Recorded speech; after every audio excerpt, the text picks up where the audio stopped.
Miss Gladden. I wanted to share with you one of my family's favorite stories. I hope that you enjoyed this story just as much as we do.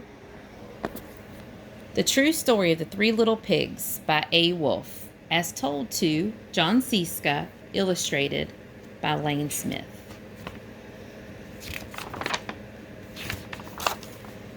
Everybody knows the story of the three little pigs, or at least they think they do. But I'll let you in on a little secret. Nobody knows the real story because nobody has ever heard my side of the story. I'm the wolf, Alexander T. Wolfe. You can call me Al. I don't know how this whole big bad wolf thing got started, but it's all wrong. Maybe it's because of our diet. Hey, it's not my fault wolves eat cute little animals like bunnies and sheep and pigs. That's just the way we are. If cheeseburgers were cute, folks would probably think you were big and bad too. But like I was saying, the whole big bad wolf thing is all wrong. The real story is about a sneeze and cup of sugar. This is the real story.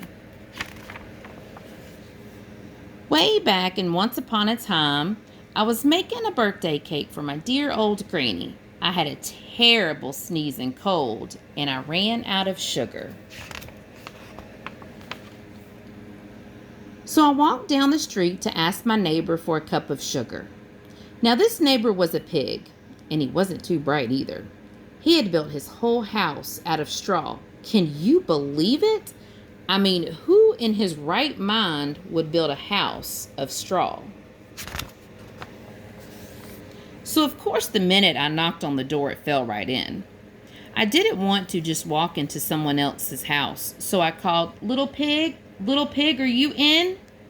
No answer.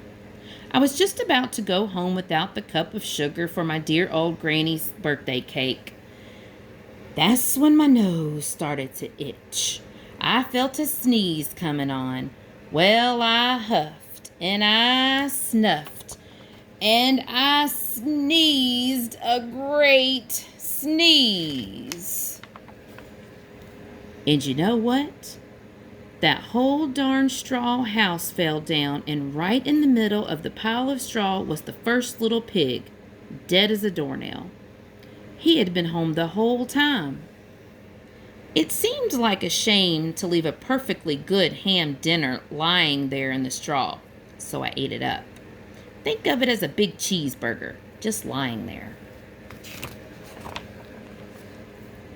I was feeling a little better, but I still didn't have my cup of sugar, so I went to the next neighbor's house.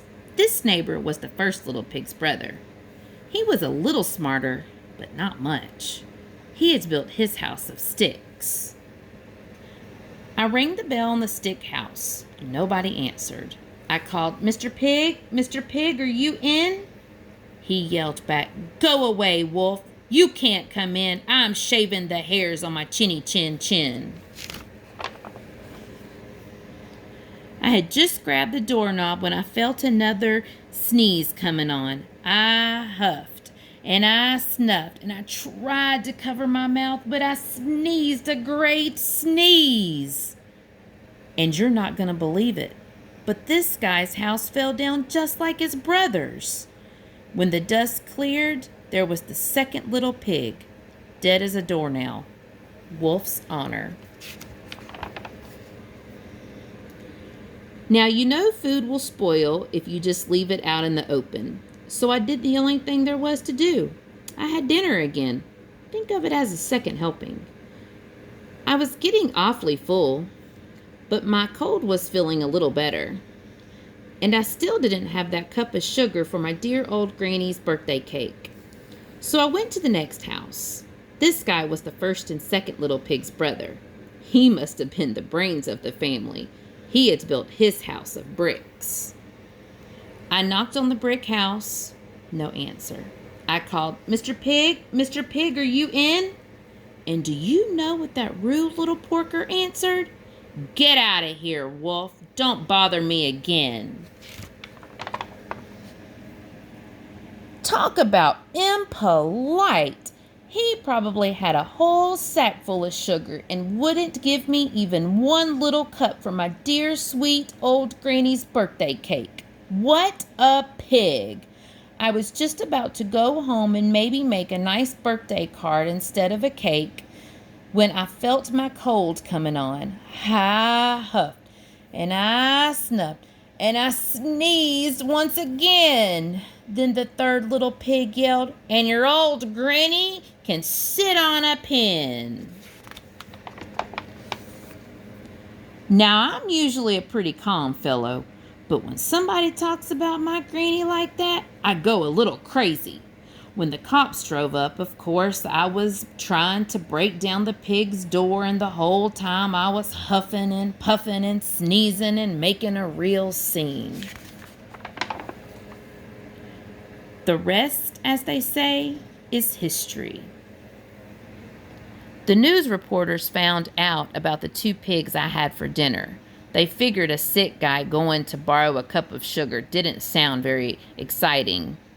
So they jazzed up the story with all that huff and puff and blow your house down, and they made me the big bad wolf. That's it, the real story. I was framed. But maybe you could loan me a cup of sugar? The end.